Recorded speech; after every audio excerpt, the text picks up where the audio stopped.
मैं देशान जैन आपका एडमा परिवार में स्वागत करता हूं। दोस्तों, राष्ट्रीय उद्यान की हमने पहली क्लास ले ली है। ये हमारी राष्ट्रीय उद्यान की दूसरी क्लास है। हमने पहली क्लास में कुछ राष्ट्रीय उद्यान के बारे में पढ़ा था। संजय गांधी राष्ट्रीय उद्यान तक हमने देख लिया था। आज हम सतपुड़ा राष्ट्रीय उद्यान से फिर स्टार्ट करेंगे। वो वीडियो बड़ी होने के कारण हम उसको बीच में रोक के आज उसी वीडियो का कंटिन्यू करने जा रहे हैं। ठीक है ना? तो आज हम राष्ट्रीय उद्यान में सतपुड़ा राष्ट्रीय उद्यान से स्टार्ट करेंगे। दोस्तों, यदि आपने पिछली वीडियो नहीं देखी हो तो पहले आप उस वीडियो को देखें, क्योंकि हर वीडियो एक दूसरे से लिंक है और इन लिंक के कारण आप एक दूसरे को कनेक्ट कर पाएंगे। यदि आप वो ना देखेंगे तो आप आगे कनेक्ट चीज़ों को नहीं कर पाएंगे, जिसके कारण आपको समझ में नहीं आएंगी। तो यदि आपको समझना है पूरी अच्छे से एक लाइन से, तो आप हर एक वीडियो के बाद एक क्रम से एक एक वीडियो को देखें। चलिए, तो हम अपने किसी देरी करे बिना हम अपने वीडियो को स्टार्ट करते हैं। फिर आता है आपका सतपुड़ा राष्ट्रीय उद्यान। दोस्तों, मैं कुछ इम्पोर्टेंट ही की लिखूंगा और मैं ज़्यादातर चीज़ें बोलूंगा, तो आप उसको नोट डाउन करते रहिएगा। यदि फास्ट लगे तो आप वीडियो की स्पीड को धीमे कर लीजिएगा। और आपकी सबसे रिकॉर्डेड हुई क्लास का ये फ़ायदा होता है कि आप उसको कई बार देख पाएंगे। ठीक है ना? देख सकते हैं। तो ये एक रिकॉर्डेड वीडियो का आपको क्या होता है, फ़ायदा मिलता है। तो आप उसको जितने बार प्ले करना चाहें, यदि आपका कहीं छूटता है तो उसको बार बार प्ले करके आप उसको देख सकते हैं। तो चलिए हम स्टार्ट करते हैं सतपुड़ा राष्ट्रीय उद्यान। थोड़ा मेरी राइटिंग दोस्तों खराब है, लेकिन काम चला लीजिए। ज़्यादातर चीज़ें को सुनिए। मैं हर चीज़ को बोल रहा हूँ, उस पर ध्यान दीजिए। ठीक है ना? और मैं की पॉइंट लिखता जा रहा हूँ। तो सतपुड़ा राष्ट्रीय उद्यान जो है कहाँ पर है, सबसे पहले जिला पूछता है। तो जिला कहाँ पर है? होशंगाबाद। इसकी स्थापना वर्ष पूछेगा, तो स्थापना वर्ष कब हुई है? 1981। ठीक है ना? फिर तीसरा इसका क्षेत्रफल पूछेगा, तो क्षेत्रफल कितना है इसका? 528.729 वर्ग किलोमीटर। ये तीन तो आपके नॉर्मल क्वेश्चन पूछे जाते हैं। और यदि वो टाइगर प्रोजेक्ट में है तो उसका टाइगर प्रोजेक्ट की डेट पूछी जाती है। तो कब बना है इसका टाइगर प्रोजेक्ट में? 1999। ठीक है ना दोस्तों? ये चार चीज़ आप याद रखिए। ठीक है ना? अब इसमें पूछता जाता है यदि कोई जीव इंपॉर्टेंट पाया जाता है, कोई माने इधर पर इंपॉर्टेंट जीव है या इंपॉर्टेंट जानवर है, तो वो पूछता है। तो इधर का क्या है इंपॉर्टेंट? इधर क्या है? कृष्ण मृग। कृष्ण मृग किसे कहते हैं? हिरण जैसा होता है, हिरनी को कहा जाता है, कृष्ण मृग कहा जाता है। और ये काहे के लिए प्रसिद्ध है? प्लस पक्षियों के लिए प्रसिद्ध है। यहाँ पर पक्षियाँ भी पाई जाती हैं। और यदि आपसे पूछता है इसके में जो पक्षी हैं उनमें भी फेमस कौन सा पता है? तो इंडियन वाइसन, जिसके क्या कहते हैं? गौड़ पक्षी कहते हैं। क्या होता है? इंडियन वाइसन। और इसको कौन सा कहते हैं? गौड़ पक्षी भी बोला जाता है। ठीक है ना? अब कई तरह के जैसे भालू, चीता, चावर, ये सब तो जानवर हर जगह पाए जाते हैं। और यदि पूछेगा यहाँ पर तो साल, सागौन के वृक्ष भी पाए जाते हैं। और इधर पर एक जलाशय है या नदी पूछ लेंगे कौन सी है। तो नदी कौन सी है? यहाँ से निकलती है तवा नदी। ठीक है ना? तवा नदी, जिसमें एक कौन सा जलाशय है? तवा जलाशय है। तवा जलाशय। ठीक है ना? और इधर ये मध्य भूमि के हाई लैंड इकोसिस्टम का उत्कृष्ट उदाहरण है। ये किसका उसके यदि पूछता है तो ये क्या है? Highland ecosystem. Highland eco highland ecosystem. ठीक है ना? इसको ऐसे लिख लो, हैंड इको सिस्टम का ये उदाहरण है। इसके बाद हम नेक्स्ट आते हैं ओंकारेश्वर राष्ट्रीय उद्यान।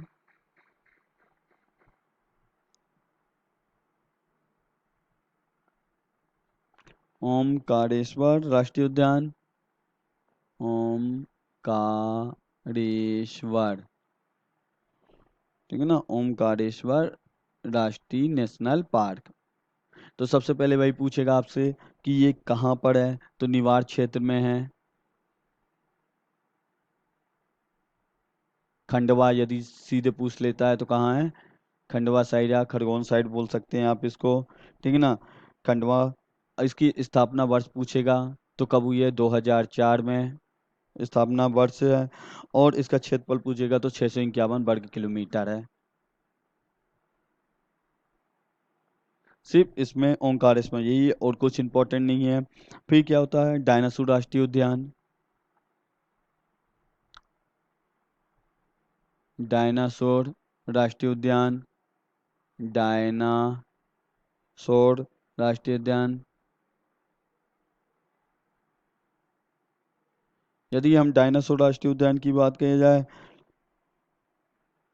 तो ये प्रदेश का सेकंड नंबर का जीवाश्म राष्ट्रीय उद्यान भी है। पहला कौन सा है, डिंडोरी है। दूसरा ये है,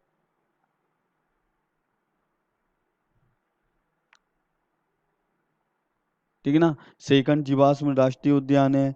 इधर यदि हम बात करें तो इसको स्थापित कब किया गया है, तो इसको स्थापित किया गया 2 दिसंबर 2010 को, ठीक है ना। इसको स्थापित कब किया गया, 2 दिसंबर 2010 को स्थापित किया गया। यदि इधर हम बात करें तो कौन सी नदी जाती है, जोवट नदी। इधर कौन सी नदी प्रवाहित होती है, जोवट नदी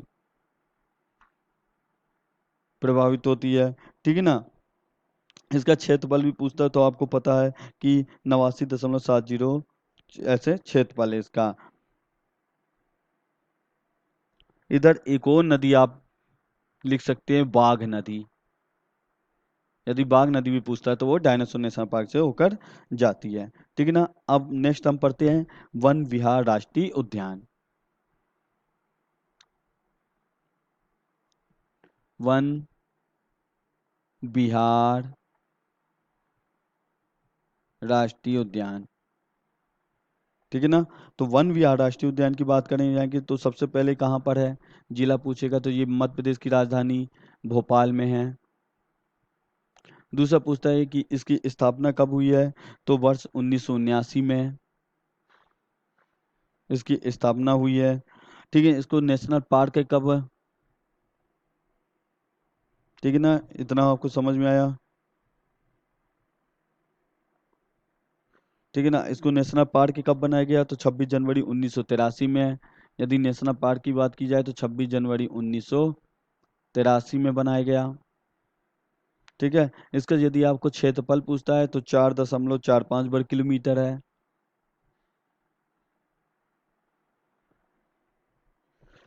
ये एक ऐसा वन मान्य राष्ट्रीय उद्यान है जो आईएसओ प्रमाणित है, ठीक है ना। आईएसओ हम उन्हीं चीज को देते हैं जो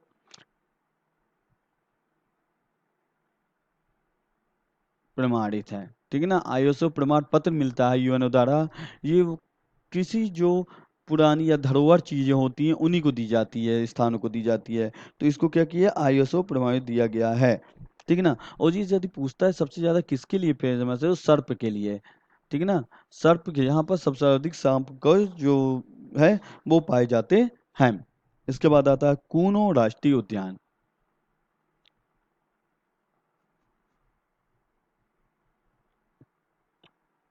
कूनो राष्ट्रीय उद्यान,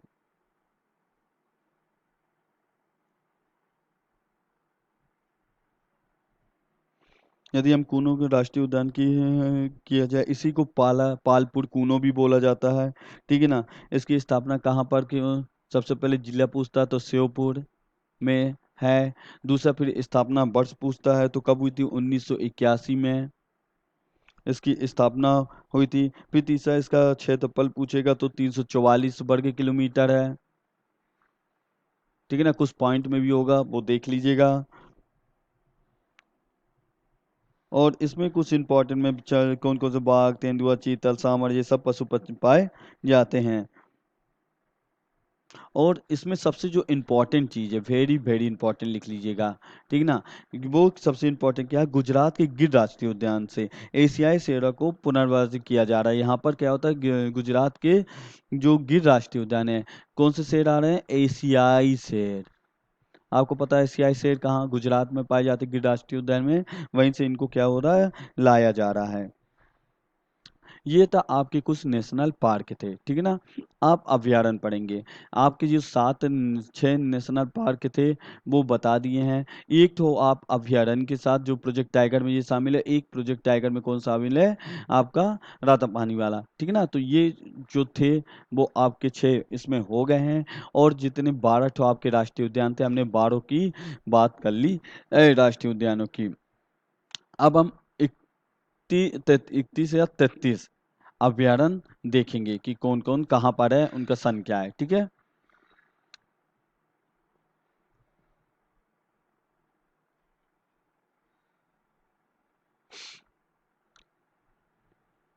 ये देखिए अभ्यारण्य है।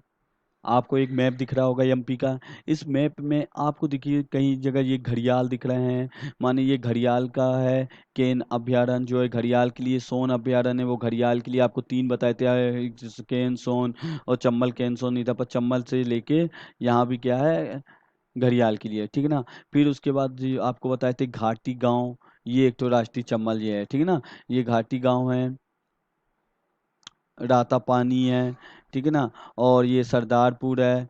ये रातापानी सरदारपुर कौन से पक्षी के लिए, खरमोर पक्षी के लिए है, ठीक है ना। और जो सोन आपका ये माने घाटी गांव है, ये कौन सी है, सोन चिड़िया के लिए है घाटी गांव। और करेरा ये सोन चिड़िया के लिए है, ठीक है ना। फिर आपके कौन से ये जो शेर के चिन्ह बने, ये प्रोजेक्ट टाइगर के अंतर्गत है। सातापानी अभ्यारण्य, सतपुरा नेशनल पार्क भी है, पेंच, ठीक है ना। ये सब कौन से प्रोजेक्ट टाइगर के अंतर्गत आते हैं, है ना। गांधी सागर अभ्यारण्य ये मंदसौर का है। तो ये कुछ राष्ट्रीय उद्यान है जिनको हम देखते हैं। ये आपको मध्य प्रदेश का एक मैप दिख रहा है। अब हम इसमें पढ़ते हैं कि कौन कौन कहाँ है। सबसे पहला आता है नौरादेही राष्ट्रीय उद्यान, ठीक है ना। तो ये कब इसकी स्थापना हुई है, 1975 में। इतने 1194 वर्ग किलोमीटर है। यह प्रदेश का सबसे बड़ा है। क्या होता है मैक्सिमम, क्या होता है सबसे बड़ा कौन सा है, ये है, ठीक है ना। दोस्तों आपको इधर याद रखना है, जिला में सभी का याद रखना है कि कौन से जिले में होते हैं। तो आप जिला में याद रखेंगे। और जिला में के बाद सन, जिसके मैं एक दो का आपको बता दूंगा, उनके आप सन याद कर लीजिएगा। वैसे आपको सन याद करने की जरूरत नहीं है, आपको मेन जिला ही याद रखना है, ठीक है ना। फिर उसके बाद आपको दूसरे नंबर तो देखिए नौरादई। हम आपको कुछ ट्रिक भी बताएंगे कैसे याद रखना है। जब हम सागर के बगल में जाते हैं, सागर माने ओशियन के बगल में जाते हैं, तो देखिए हमें लगता है कि हम देह का त्याग करते हैं, सब जीवन में बैठते हैं और ऐसा लगता है ये देह नश्वर है। तो जब देह का मन त्याग करने या ऐसी चीजें आती हैं, इसलिए इसको नौरादई सागर के पास है। हम आपको कहानी बताएंगे, आप उससे कनेक्ट करिएगा, ठीक है ना। दूसरा क्या है, कहाँ पर है आपका, निवाड़ में ओरछा। निवाड़ में कौन सा है, ओरछा है, 1994 में बना था, ठीक है ना। देखो निवाड़ी में ओरछा तो आप जानते हैं ये चीज, तो इसको क्वेश्चन ही आपको याद ही रहेगा। तीसरा नंबर क्या है, छतरपुर केन। केन नदी कहाँ से गुजरती है, छतरपुर से गुजरती है, इसलिए केन घड़ियाल कहाँ पर है, छतरपुर में, जो कि 1981 में बना था। फिर गंगऊ, पन्ना में, ठीक है ना। गंगो देखो पन्ना में क्या है, गंगो हीरा पाया जाता है, ठीक है ना। हीरा पाए जाते हैं तो ऐसा लगता है ना। और हीरा कहाँ पर नदी है, हमारी गंगा नदी की ही जैसे लग रहा है कि गंगा नहा लिए हीरा मिल गया। तो गंगऊ कहाँ, पन्ना में पाया जाता है। फिर उसके बाद कौन सा, सीधी और सिंगरौली की बॉर्डर में बना हो बगदरा, 1978 में बना था, ठीक है ना। सीधी सिंगरौली में तो क्या होता है, देखो दरी को क्या कहते हैं हम लोग, दरा माने दरी। दरी को सीधी बिछा दो यार, दरी माने टेढ़ी क्यों होगी, ऐसा बोलते हैं ना। तो बगदरा में क्या है, सीधी सिंगरौली में बगदरा है। फिर कौन सा है, सीधी सिंगरौली की बॉर्डर में एक संजय डुबरी 1975 में बना था। संजय क्या होता रहा, उनके दीवार मीवाल कुछ आती नहीं थी, वो सीधा सब कुछ देख लेते रहे, तो संजय डुबरी थी। फिर उसके बाद आता है आपका उमरिया में पनपठा। देखो क्या होता है, जब हम माने देखिए दोस्तों, ये कहानी से आप इसको जोड़िएगा नहीं, सिर्फ मैं ये आपको बात याद करने के लिए कुछ चीजें बता रहा हूँ कि आपको याद हो जाए। जैसे पनपठा, ठीक है ना। अब क्या होता है, कम उम्र की लड़की दिखी तो आपको लगा कि यार उसको पटा लें, तो इस तरह के पनपठा माने इस तरह की चीजें आपको याद करने के लिए होती हैं। मेरा मकसद किसी चीज को माने गलत तरीके से नहीं है, ये आप याद रखिए, सिर्फ आपको ये याद कराना है।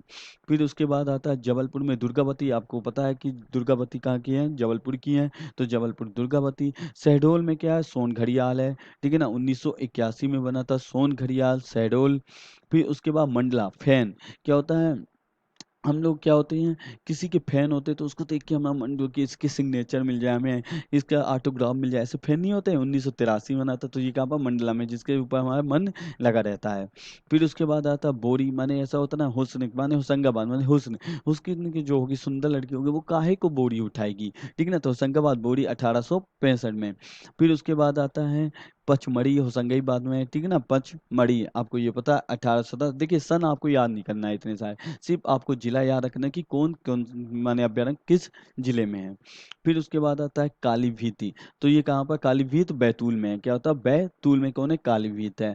फिर सागर में क्या होता है, रायसेन में सिंधोड़ी है। क्या होता है, देखो हम कहते हैं, देखो जब कोई शादीशुदा लड़की सिंदूर नहीं लगाई रहती तो उसको कहते हैं भाई सिंदूर तो लगा लो, कहती ना बड़ी मम्मी लोग रहती कि सिंदूर लगा लो बहू। तो इस तरह क्या होता है, राय देती रहती हैं, तो रायसेन में सिंदोड़ी है। फिर क्या होता है, रायसेन में राता पानी भी है, ठीक है ना। रायसेन में क्या है, राता पानी भी है। फिर देवास में खिवनी है, ठीक है ना, बनी है। और आपके क्या होता है, खंडवा में मानधाता है। अलीराजपुर में कट्ठीवाड़ा है। धार में सरदारपुर है। देखो कहते हैं यार उसकी माने जो मूछें हैं, बिल्कुल धार जैसे, कितनी धार है, ऐसे बोलते हैं ना, कितनी धार। तो सरदारपुर है जो कि खरमोर पक्षी के लिए है, मुक्ता चिड़िया तथा फूल के लिए ये प्रसिद्ध है, सो सरदारपुर है। फिर उसके बाद क्या है, अलीराजपुर में कौन सा, मयूर अभयारण्य भी है। फिर उसके बाद इंदौर में राला मंडल है। क्या था, इंदौर में राला 1989 में हुआ था, यह प्रदेश का सबसे छोटा है राला मंडल, इंदौर में क्या है, राला मंडल है।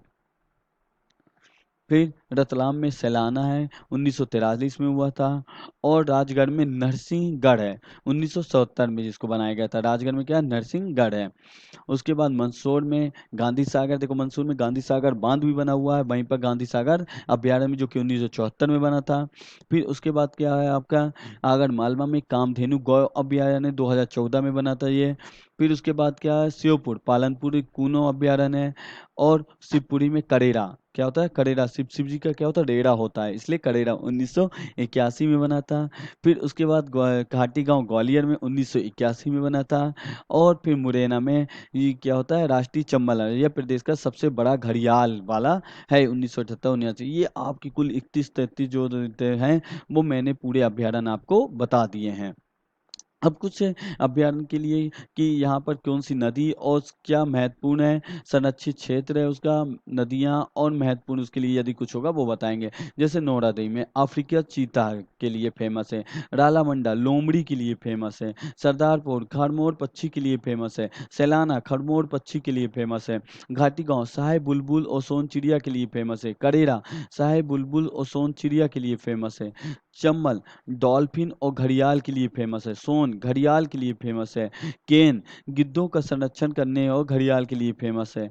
खिवनी की बात की जाए तो यहाँ पर नदी को ने बाल गंगा नदी प्रवाहित होती है, तो शंकर के जामनेर जलप्रपात यहाँ पर महत्वपूर्ण है। नरसिंहगढ़ में देखा जाए तो सोनार और पार्वती नदी और चिड़ी खोन झील है। कामधेनु गौ अभयारण्य की बात करें तो प्रदेश का पहला गो अभयारण्य है, जो 24 दिसंबर 2012 में स्थापित किया गया है। गांधी सागर में चम्बल नदी दो भागों में बांटती है, जो चम्बल नदियों को गांधी सागर को दो भागों में बांट देती है। कालीभीत क्या होते हैं, काले भालू और चीते के लिए फेमस है। मेघराज अभयारण्य से जोड़कर बाघ गलियारा बन रहा है, जो मेघराज अभयारण्य है उससे को दोनों को जोड़ के एक तो गलियारा स्थापित किया जा रहा है। गलियारा का मतलब आप समझते होंगे कि दो चीजों को जोड़ने में जो रास्ता बनाया जाता है उसी को गलियारा बोलते हैं।